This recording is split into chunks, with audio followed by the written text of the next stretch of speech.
नमस्कार। प्रस्तुत है मुंशी प्रेमचंद जी के द्वारा लिखा हुआ उपन्यास गोदान का 5वां भाग। आगे बढ़ने के पहले जानते हैं पिछले भाग की कहानी। गोबर भोला के घर से गाय लेकर आता है। पूरे गांव में इसकी खबर फैल जाती है। सब उसके गाय को देखने आते हैं। पंडित दाता दिन के पूछने पर होरी कहता है कि उसने यह गाय नकद देकर ली है। कहीं गाय को नजर न लग जाए, धनिया उसे आंगन में बांधने का फैसला करती है। होरी ऐसा महसूस करता है कि पूरा गांव उसके गाय को देखने आया, नहीं आए तो उसके 2 सगे भाई हीरा और शोभा। ये सोचकर वो उन दोनों को बुलाने के लिए उनके घर जाता है तो पाता है कि दोनों उसी की चर्चा कर रहे हैं। उन्हें ऐसा लगता है कि होरी ने उनके साथ धोखा किया है और पहले के ही पैसों से यह गाय खरीदी है। होरी यह सुनकर बहुत आहत होता है और घर आकर यह फैसला लेता है कि ये गाय वो भोला को वापस कराएगा। अब सुनते हैं आगे की कहानी। होरी ने जाकर गाय को खूंटे से खोल दिया और द्वार की ओर ले चला। वह इसी वक्त गाय को भोला के घर पहुंचाने का दृढ़ निश्चय कर चुका था।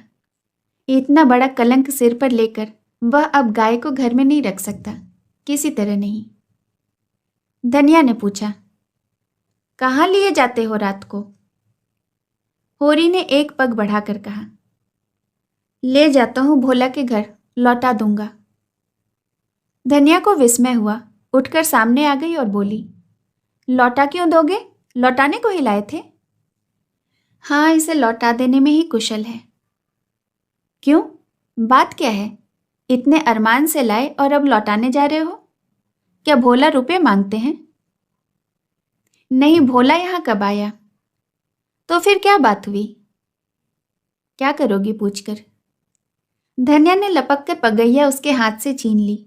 उसकी चपल बुद्धि ने जैसे उड़ती हुई चिड़िया पकड़ ली। बोली, तुम्हें भाइयों का डर हो तो जाकर उनके पैरों पर गिरो। मैं किसी से नहीं डरती। अगर हमारी बढ़ती देखकर किसी की छाती फटती है तो फट जाए, मुझे इसकी परवाह नहीं। होरी ने विनीत स्वर में कहा, धीरे बोल महारानी, कोई सुने तो कहे कि इतनी रात गए सब लड़ रहे हैं। मैं अपने कानों से क्या सुनकर आया हूं तू क्या जाने। यहाँ चर्चा हो रही है कि मैंने अलग होते ही सब रुपए दबा लिए और भाइयों को धोखा दे दिया। यही रुपए अब निकल रहे हैं। हीरा कहता होगा। सारा गांव कह रहा है, हीरा को क्यों बदनाम करूं? सारा गांव नहीं कह रहा है, अकेला हीरा कह रहा है। मैं अभी जाकर पूछती हूं ना कि तुम्हारे बाप कितने रुपए छोड़कर मरे थे। दाढ़ीदारों के पीछे हम बर्बाद हो गए, सारी जिंदगी मिट्टी में मिला दी, पाल पोसकर मुस्टंडा किया और अब हम बेईमान हैं। मैं कहे देती हूँ, अगर गाय घर के बाहर निकली तो अनर्थ हो जाएगा। रख लिए हमने रुपए, दबा लिए, बीच खेत दबा दिए। डंके के चोट पर कहती हूँ कि मैंने हंडे भर अशर्फियां छिपा ली। हीरा और शोभा को संसार में जो कहना हो कह लें, क्यों न रुपए रख लें। 2 मुस्टंडों का ब्याह नहीं किया, गौना नहीं किया। होरी सिटपिटा गया। धनिया ने उसके हाथ से पगैया छीन ली और गाय को खूंटे से बांधकर द्वार की ओर चली। होरी ने उसको पकड़ना चाहा पर वह बाहर जा चुकी थी। वहीं सिर थामकर बैठ गया। बाहर उसे पकड़ने की चेष्टा करके वह कोई नाटक नहीं दिखाना चाहता था। धनिया के क्रोध को वह खूब जानता था। बिगड़ती है तो चंडी बन जाती है, मारो काटो सुनेगी नहीं। लेकिन हीरा भी तो एक गुस्सेवर है, कहीं हाथ चला दे तो प्रलय हो जाए। नहीं, हीरा इतना मूर्ख नहीं है। मैंने कहाँ से कहाँ यह आग लगा दी। उसे अपने आप पर क्रोध आने लगा। मन में बात रख लेता तो क्या डंडा खड़ा हो जाता। सहसा धनिया का कर्कश स्वर कान में आया। हीरा की भी गरज सुनाई दी। फिर पुन्नी की पैनी पीक भी कानों में चुभी। सहसा उसे गोबर की याद आई। बाहर लपक कर उसकी खाट देखा, गोबर वहां न था। गजब हो गया, गोबर भी वहां पहुंच गया। अब कुशल नहीं, उसका नया खून ने न जाने क्या कर बैठे। लेकिन होरी वहां कैसे जाए? हीरा कहेगा आप तो बोलते नहीं, जाकर इस डायन को लड़ने के लिए भेज दिया। कोलाहल प्रति क्षण प्रचंड होता जाता था। सारे गांव में जाग पड़ गई। मालूम होता था कहीं आग लग गई है और लोग खाट उठाकर बुझाने को दौड़ रहे हैं। इतनी देर तक तो वो जब्त किए बैठा रहा, फिर न रहा गया। धनिया पर क्रोध आया। वह क्यों चढ़कर लड़ने गई? अपने घर में आदमी न जाने किसको क्या कहता है। जब तक कोई मुंह पर बात न कहे यही समझना चाहिए कि उसने कुछ नहीं कहा। होरी की कृषक प्रकृति झगड़े से भागती थी। 4 बातें सुनकर गम खा जाना, इससे कहीं अच्छा है कि आपस में तकाजा न हो।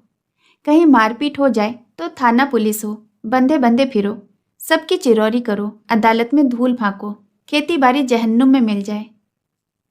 उसका हीरा पर तो कोई बस न था, मगर धनिया को तो वह जबरदस्ती खींच सकता है।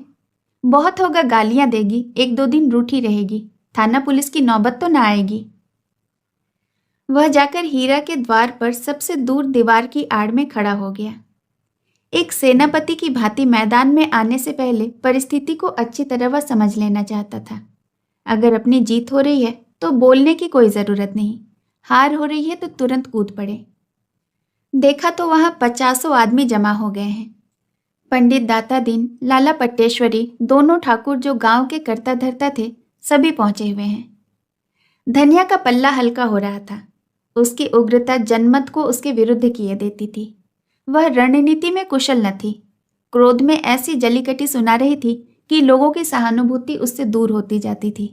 वह गरज रही थी, तू हमें क्यों देखकर जलता है? हमें देखकर क्यों तेरी छाती फटती है? पाल पोस कर जवान कर दिया, उसका यह इनाम है? हमने न पाला होता तो आज कहीं भीख मांगते होते, रूह की छां भी न मिलती। होरी को ये शब्द जरूरत से ज्यादा कठोर जान पड़े। भाइयों का पालना पोसना तो उसका धर्म था, उनके हिस्से की जायदाद भी तो उसके ही हाथ में थी। कैसे न पालता पोसता? दुनिया में कहीं मुंह दिखाने लायक रहता? हीरा ने जवाब दिया, हम किसी का कुछ नहीं जानते। तेरे घर में तो कुत्तों की तरह टुकड़ा खाते थे और दिन भर काम करते थे। जाना ही नहीं कि लड़कपन और जवानी कैसी होती है। दिन भर सूखा गोबर बिना करते थे, उस पर भी तो बिना 10 गाली दिए रोटी न देती थी। तेरी जैसी राक्षसनी के हाथ में पड़कर तो जिंदगी तलक हो गई। धनिया और भी तेज हुई। जबान संभाल नहीं तो जीभ खींच लूंगी। राक्षसनी होगी तेरी औरत। तू है किस फेर में, टुकड़ेखोर नमक हराम? दाता दीन ने टोका, इतना कटु वचन क्यों कहती है धनिया? नारी का धर्म है कि गम खाए, वह तो उज्जट है, उसके मुंह क्यों लगती है? लाला पट्टेश्वरी पटवारी ने भी उनका समर्थन किया। बात का जवाब बात है, गाली नहीं। तूने लड़कपन में उसे पाला पोसा, लेकिन यह क्यों भूल जाती है कि उसकी जायदाद तेरे हाथ में थी? धनिया ने समझा सब के सब मिलकर मुझे नीचा दिखाना चाहते हैं। चौमुख लड़ाई लड़ने को तैयार होगी। अच्छा रहने दो लाला, मैं सबको पहचानती हूँ। इस गांव में रहते 20 साल हो गए, एक एक की नस नस पहचानती हूँ। मैं गाली दे रही हूँ तो वो क्या फूल बरसा रहा है? क्यों? दुलारी सहुआइन ने आग पर घी डाला। बाकी बड़ी गाल दराज औरत है भाई, मर्द के मुंह लगती है। होरी ही जैसा मर्द है कि इसका निबाह होता है। दूसरा मर्द होता तो एक दिन न पटती। अगर हीरा इस समय जरा नर्म हो जाता तो उसकी जीत हो जाती, लेकिन ये गालियां सुनकर वह आपे से बाहर हो गया। औरों को अपने पक्ष में देखकर वह कुछ शेर हो रहा था। गला फाड़ कर बोला, चली जा मेरे द्वार से, नहीं तो जूतों से बात करूंगा। झोंटा पकड़कर उखाड़ कर रख दूंगा। गाली देती है डायन, बेटे का घमंड हो गया है। पासा पलट गया। होरी का खून खौल उठा, बारूद में जैसे चिंगारी पड़ गई हो। आगे बढ़कर बोला, अच्छा बस, अब चुप हो जाओ हीरा, अब सुना नहीं जाता। मैं इस औरत को क्या कहूं? जब भी मेरी पीठ में धूल लगती है तो इसी के कारण, न जाने क्यों इससे चुप ही नहीं रहा जाता। चारों ओर से हीरा पर बौछार पड़ने लगी। दाता दीन ने निर्लज्ज कहा, पट्टेश्वरी ने गुंडा बनाया, झिंगुरी सिंह ने शैतान की उपाधि दी, दुलारी सहुआइन ने कपूत कहा। एक उद्दंड शब्द ने धनिया का पल्ला हल्का कर दिया था। दूसरे उग्र शब्द ने हीरा को गच्चे में डाल दिया। उस पर होरी के संयत वाक्य ने रही सही कसर भी पूरी कर दी। हीरा संभल गया। सारा गांव उसके विरुद्ध हो गया। अब चुप रहने में ही उसकी कुशल है। क्रोध के नशे में भी इतना होश उसे बाकी था। धनिया का कलेजा दूना हो गया। होरी से बोली, सुन लो कान खोल के, भाइयों के लिए मरते रहते हो। ये है भाई, ऐसे भाई का कोई मुंह न देखे। ये मुझे जूतों से मारेगा। होरी ने डांटा, फिर क्यों बकबक करने लगी तू? घर क्यों नहीं जाती? धनिया जमीन पर बैठ गई और आर्त स्वर में बोली, अब तो इसके जूते खा करके ही जाऊंगी। जरा इसके मर्दूमी तो देख लूं। कहाँ है रे गोबर? अब किस दिन काम आएगा? तू देख रहा है बेटा, तेरी माँ को जूते मारे जा रहे हैं। यूं विलाप करके उसने अपने क्रोध के साथ होरी के क्रोध को भी क्रियाशील बना दिया। आग को फूंक फूंक कर उसमें ज्वाला पैदा कर दी। हीरा पराजित सा पीछे हट गया। पुन्नी उसका हाथ पकड़कर घर की ओर खींच रही थी। सहसा धनिया ने सिंगनी की भांति झपट कर हीरा को इतने जोर से धक्का मारा कि वह धम से गिर पड़ा और बोली, कहाँ जाता है? जूते मार, मार जूते, देखो तेरी मर्दूमी। होरी ने दौड़कर उसका हाथ पकड़ लिया और घसीटता हुआ घर ले चला। उधर गोबर खाना खाकर अहिराने में पहुंचा। आज झुनिया से उसकी बहुत सी बातें हुई। जब वह गाय लेकर चला था तो झुनिया आधे रास्ते तक उसके साथ आई थी। गोबर अकेला गाय को कैसे ले जाता? अपरिचित व्यक्ति के साथ जाने में उसे आपत्ति होना स्वाभाविक था।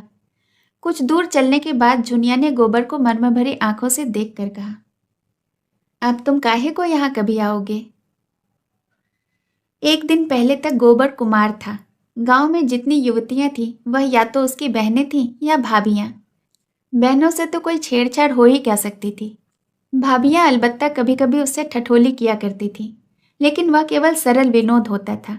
उनकी दृष्टि में अभी उसके यौवन के फूल न लगे थे। जब तक फल न लग जाए उस पर ढेले फेंकना व्यर्थ की बात है। और किसी ओर से प्रोत्साहन न पाकर उसका कौमार्य उसके गले से चिपटा हुआ था। झुनिया का वंचित मन, जैसे भाभियों के व्यंग और हास विलास ने और भी लोलुप बना दिया था, उसके कौमार्य पर ही ललचा उठा। और उस कुमार में भी पत्ता खड़कते ही किसी सोए हुए शिकारी जानवर की तरह यौवन जाग उठा। गोबर ने आवरणहीन रसिकता के साथ कहा, अगर भिक्षुक को भीख मिलने की आस हो तो वह दिन भर और रात भर दाता के द्वार पर खड़ा रहे। झुनिया ने कटाक्ष करके कहा, तो यह कहो कि तुम भी मतलब के यार हो। गोबर की धमनियों का रक्त प्रबल हो उठा। बोला, भूखा आदमी अगर हाथ फैलाए तो उसे क्षमा कर देना चाहिए। झुनिया और गहरे पानी में उतरी। भिक्षुक जब तक 10 द्वारे न जाए उसका पेट कैसे भरेगा? मैं ऐसे भिक्षुकों के मुंह नहीं लगती। ऐसे तो गली गली में मिलते हैं। फिर भिक्षुक देता क्या है? आशीष? आशीषों से तो पेट नहीं भरता। मंद बुद्धि गोबर झुनिया का आशय न समझ सका। झुनिया छोटी सी थी, तभी से ग्राहकों के लिए दूध लेकर जाया करती थी। ससुराल में उसे ग्राहकों के घर दूध पहुंचाना पड़ता था। आजकल भी दही बेचने का भार उसी पर था। उसे तरह तरह के मनुष्यों से सभी का पड़ चुका था। 2-4 रुपए उसके हाथ लग जाते थे, घड़ी भर के लिए मनोरंजन भी हो जाता था। मगर यह आनंद जैसे मंगनी की चीज हो। उसमें टिकाव न था, समर्पण न था, अधिकार न था। वह ऐसा प्रेम चाहती थी जिसके लिए वह जिए और मरे, जिस पर वह अपने आप को समर्पित कर दे। वह केवल जुगनू की चमक नहीं, दीपक का स्थायी प्रकाश चाहती थी। वह एक गृहस्थ की बालिका थी, जिसके गृहणित्व को रसिकों की लगावट बाजियां कुचल नहीं पाई थी। गोबर ने कामना से उद्दीप्त मुख से कहा, भिक्षु को एक ही द्वार पर भर पेट मिल जाए तो क्यों द्वार द्वार घूमे? झुनिया ने सदैव भाव से उसकी ओर ताका। कितना भोला है, कुछ समझता ही नहीं। भिक्षुक को एक द्वार पर पेट भर कहाँ मिलता है? उसे तो चुटकी ही मिलेगी। सर्वस्व तो तभी पाओगे जब सर्वस्व दोगे। मेरे पास क्या है झुनिया? तुम्हारे पास कुछ नहीं? मैं तो समझती हूँ कि मेरे पास जो कुछ है वह बड़े बड़े लखपतियों के पास नहीं। तो मुझसे भीख न मांगकर मुझसे मोल ले सकते हो। गोबर उसे चकित नेत्रों से देखने लगा। झुनिया ने फिर कहा, और जानते हो दाम क्या देना होगा? मेरा होकर रहना पड़ेगा। फिर किसी के सामने हाथ फैलाए देखूंगी तो घर से निकाल दूंगी। गोबर को जैसे अंधेरे में टटोलते हुए इच्छित वस्तु मिल गई। एक विचित्र भय मिश्रित आनंद से उसका रोम रोम पुलकित हो उठा। लेकिन यह होगा कैसे? झुनिया को रख ले तो रखेली को लेकर घर में रहेगा कैसे? बिरादरी का झंझट जो है, सारा गांव कांव कांव करने लगेगा। सभी दुश्मन हो जाएंगे।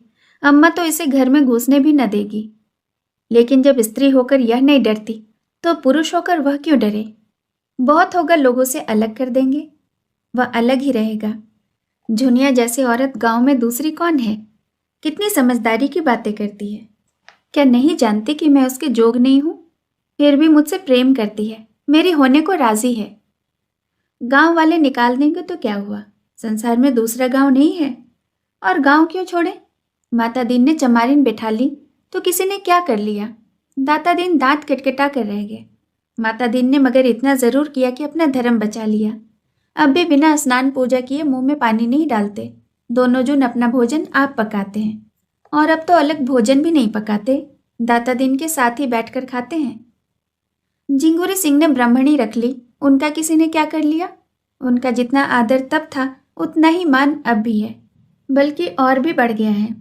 पहले नौकरी खोजते फिरते थे, अब उसके रुपये से महाजन बन बैठे। ठकुराइन का तो रौब था ही, महाजनी का भी रौब जम गया। मगर फिर ख्याल आया कहीं झुनिया दिल लगी न कर रही हो, पहले इसकी ओर से निश्चिंत हो जाना आवश्यक है।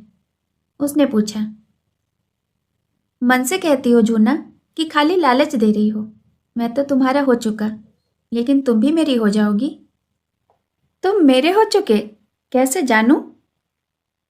तुम जान भी चाहो तो दे दूं।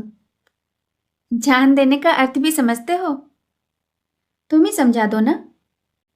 जान देने का अर्थ है साथ रहकर निबाह करना, एक बार हाथ पकड़कर उम्र भर निबाह करते रहना, चाहे दुनिया कुछ भी कहे, चाहे माँ बाप भाई बंद घर द्वार सब कुछ छोड़ना पड़े। मुंह से जान देने वालों को बहुत देख चुकी, भौरों की भांति फूल का रस लेकर उड़ जाते हैं। तुम भी वैसे ही तो न उड़ जाओगे। गोबर के एक हाथ में गाय की पगहिया थी, दूसरे हाथ से उसने झुनिया का हाथ पकड़ लिया, जैसे बिजली के तार पर हाथ आ गया हो। सारी देह यौवन के पहले स्पर्श से कांप उठी। कितनी मुलायम गुदगुदी कोमल कलाई। झुनिया ने उसका हाथ हटाया नहीं, मानो इस स्पर्श का उसके लिए कोई महत्व ही न हो। फिर एक क्षण के बाद गंभीर भाव से बोली, आज तुमने मेरा हाथ पकड़ा है, याद रखना। खूब याद रखूंगा झूना, और मरते दम तक निभाऊंगा। झुनिया अविश्वास भरी मुस्कुराहट से बोली, इसी तरह तो सब कहते हैं गोबर, बल्कि इससे भी मीठे और चिकने शब्दों में। अगर मन में कपट हो तो मुझे बता दो, सचेत हो जाऊं। ऐसों को मन नहीं देती, उनसे तो खाली हंस बोलने का नाता रखती हूँ।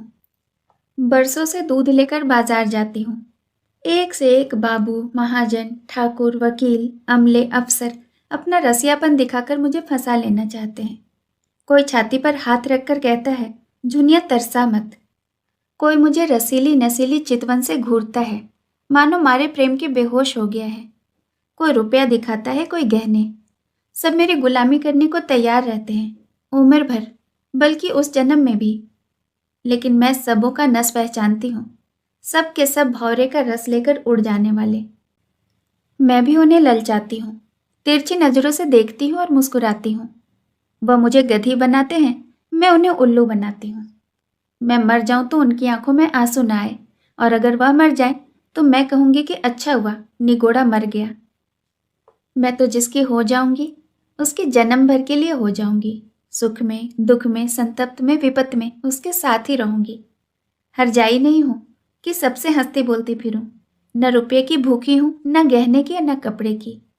बस भले आदमी का संग चाहती हूँ, जो मुझे अपना समझे और जिसे मैं अपना समझूं। एक पंडित जी बहुत तिलक मुद्रा लगाते हैं, आधा सिर दूध लेते हैं। एक दिन उनकी घरवाली कहीं न्योते में गई थी, मुझे क्या मालूम, और दिनों की तरह दूध लिए भीतर चली गई। वहां पुकारती हूँ बहू जी तो कोई बोलता ही नहीं है। इतने में देखती हूँ कि पंडित जी बाहर के किवाड़ बंद किए चले आ रहे हैं। मैं समझ गई कि इनकी नीयत खराब है। मैंने डांट कर पूछा, तुमने किवाड़ क्यों बंद कर लिए? क्या बहू जी कहीं गई हैं? घर में सन्नाटा क्यों है? उसने कहा, एक न्योते में गई हैं, और मेरी तरफ 2 पग और आगे बढ़ाया। मैंने कहा, तुम्हें दूध लेना हो तो लो, नहीं तो मैं जाती हूँ। बोला, आज तो तुम यहाँ से जाने ना पाओगी झूना रानी, रोज रोज कलेजे पर छुरी चलाकर भाग जाती हो, आज मेरे हाथ से ना बचोगी। तुमसे सच कहती हूँ गोबर, मेरे रोए खड़े हो गए। गोबर आवेश में बोला, मैं बच्चे को देख पाऊं तो खोद कर जमीन में गाड़ दूं, खून चूस लूं, तुम मुझे दिखा तो देना। सुनो तो, ऐसों का मुंह तोड़ने के लिए मैं ही काफी हूं। मेरी छाती धक धक करने लगी, या कुछ बदमाशी कर बैठे तो क्या करूंगी?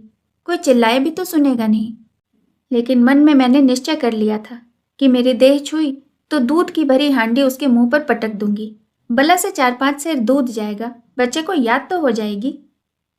कलेजा मजबूत करके बोली, इस फेर में न रहना पंडित कि मैं अहिर की लड़की हूँ, मूछ का एक एक बाल चुनवा लूंगी। यही लिखा है तुम्हारे पोथी पत्रे में कि दूसरों की बहू बेटी को अपने घर में बंद करके बेइज्जत करो, इसलिए तिलक मुद्रा का जाल बिछाए बैठे हो। लगा हाथ जोड़ने पैरों पड़ने। एक प्रेमी का मन रख दोगी तो तुम्हारा क्या बिगड़ जाएगा झूना रानी। कभी कभी गरीबों पर भी दया करो। नहीं, भगवान पूछेंगे मैंने तुम्हें इतना रूप धन दिया था, तुमने उससे एक ब्राह्मण का भी उपकार नहीं किया, तो क्या जवाब दोगी। बोले मैं विप्र हूँ, रुपए पैसे का दान तो रोज ही पाता हूँ, आज रूप का दान दे दो। मैंने यूं ही उसका मन परखने को कहा कि मैं 50 रुपये लूंगी। सच कहती हूँ गोबर। तुरंत कोठरी में गया और 10-10 के 5 नोट निकाल कर मेरे हाथों में देने लगा, और जब मैंने नोट जमीन पर गिरा दिए और द्वार की ओर चली तो उसने मेरा हाथ पकड़ लिया। मैं तो पहले से ही तैयार थी, हांडी उसके मुंह पर दे मारी। सिर से पांव तक सराबोर हो गया, चोट भी खूब लगी। सिर पकड़कर बैठ गया और लगा हाय हाय करने। मैंने देखा अब यह कुछ नहीं कर सकता, तो 2 लातें पीठ में और जमा दी और किवाड़ खोलकर भागी। गोबर ठट्ठा मारकर बोला, बहुत अच्छा किया तुमने, दूध से नहा गया होगा, तिलक मुद्रा भी धुल गई होगी, मूछे में क्यों न उखाड़ ली। दूसरे दिन मैं फिर उसके घर गई। उसकी घरवाली आ गई थी, अपने बैठक में सिर पट्टी पर बांधे पड़ा था। मैंने कहा कहो तो कल की तुम्हारी करतूत खोल दूं पंडित। लगा हाथ जोड़ने। मैंने कहा अच्छा, थूक कर चाटो तो छोड़ दो।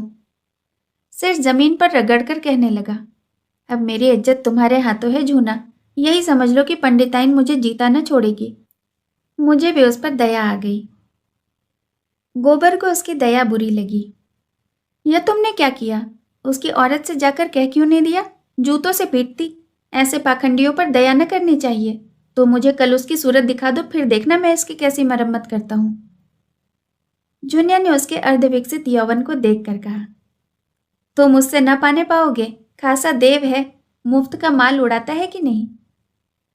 गोबर अपने यौवन का यह तिरस्कार कैसे सहता, डिंग मारकर बोला, मोटे होने से क्या होता है, यहाँ फौलाद की हड्डियां हैं, 300 दंड रोज मारता हूं, दूध घी नहीं मिलता, नहीं अब तक सीना यूं निकल आया होता।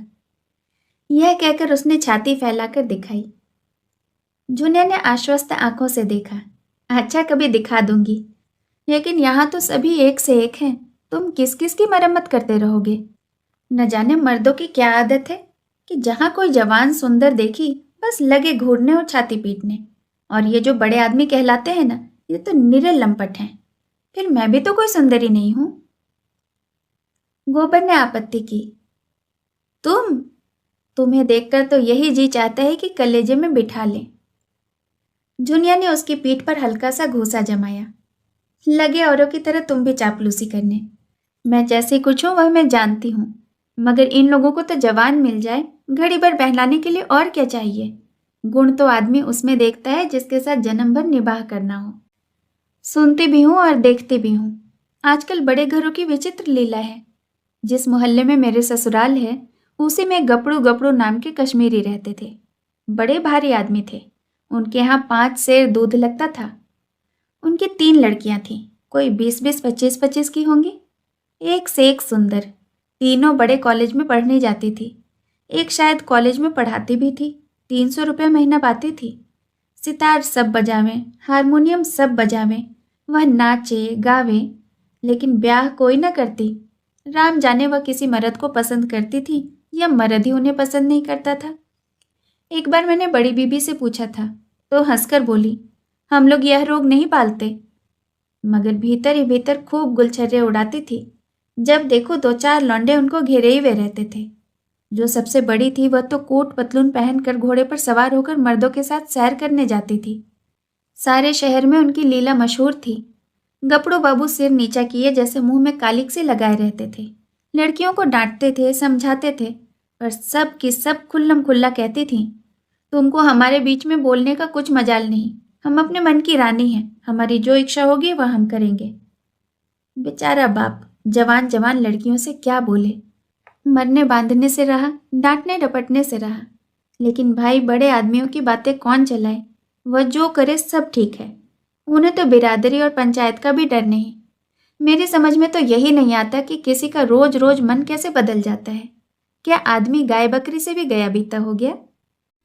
लेकिन किसी को बुरा नहीं कहती भाई, मन को जैसा बनाओ वैसा ही बनता है। ऐसों को भी देखती हूँ जिन्हें रोज रोज की दाल रोटी के बाद भी मुंह का स्वाद बदलने के लिए हलवा पूरी चाहिए, और ऐसों को भी देखती हूँ जिन्हें घर की रोटी दाल देखकर ज्वर आता है। कुछ बेचारियां ऐसे भी हैं जो अपनी दाल रोटी में ही मगन रहती हैं, हलवा पूरी से उन्हें कोई मतलब नहीं। मेरे 2 भावजों को ही देखो। हमारे भाई काने कुबड़े नहीं हैं, 10 जवानों में 1 जवान है, लेकिन भावजों को नहीं भाते। उन्हें तो वह चाहिए जो सोने की बालियां पहनावे, महीन साड़ियां लाएं, रोज चाट खिलाएं। बालियां और मिठाइयां मुझे भी कम अच्छी नहीं लगती, लेकिन जो कहो कि इसके लिए अपनी लाज बेचती फिरूं तो भगवान इससे बचाए। एक के साथ मोटा झोटा खा पहनकर उम्र काट देना, बस अपना तो यही राग है। बहुत करके तो मर्द ही औरतों को बिगाड़ते हैं। जब मर्द इधर उधर ताक झाक करेगा तो औरत भी आंखें लड़ाएंगी। मर्द दूसरी औरत के पीछे दौड़ेगा तो औरत भी जरूर मर्दों के पीछे दौड़ेगी। मर्द का हरजाईपन औरत को भी उतना ही बुरा लगता है जितना औरत का मर्द को। यही समझ लो, मैंने तो अपने आदमी से साफ साफ कह दिया था, अगर तुम इधर उधर लपके तो मेरी भी जो इच्छा होगी वही करूंगी। यह चाहो कि तुम तो अपने मन की करो और औरत को डर के मारे काबू में रखो, तो यह न होगा। तुम खुले खजाने करते हो, वह छिप कर करेगी। तुम उसे जलाकर सुखी नहीं रह सकते। गोबर के लिए यह एक नई दुनिया की बातें थी। तन्मय होकर सुन रहा था। कभी कभी तो आप ही आप उसके पांव रुक जाते, फिर सचेत होकर चलने लगता। झुनिया ने पहले अपने रूप से मोहित किया था, आज उसने अपने ज्ञान और अनुभव से भरी हुई बातों और अपने सतीत्व के बखान से मुग्ध कर दिया। ऐसे रूप गुण ज्ञान की आगरी उसे मिल जाए तो फिर धन्य भाग। फिर वह क्यों पंचायत और बिरादरी से डरे? झुनिया ने जब देख लिया कि उसका गहरा रंग जम गया तो छाती पर हाथ रखकर जीभ दांत से काटती हुई बोली, अरे यह तो तुम्हारा गांव आ गया। तुम भी बड़े मोहरे हो, मुझसे कहा भी नहीं कि लौट जाओ। यह कहकर वह लौट पड़ी। गोबर ने आग्रह करके कहा, एक क्षण के लिए मेरे घर क्यों नहीं चलती? अम्मा भी तो देख ले। झुनिया ने लज्जा से आंखें चुरा कर कहा, तुम्हारे घर यूं ना जाऊंगी। मुझे तो यही अचरज होता है कि इतनी दूर कैसे आ गई। अच्छा बताओ, अब कब आओगे? रात को मेरे द्वार पर अच्छी संगीत होगी, चले आना, मैं पिछवाड़े मिलूंगी। और जो न मिली तो लौट जाना। तो फिर ना आऊंगा। आना ही पड़ेगा, कह देती हूं।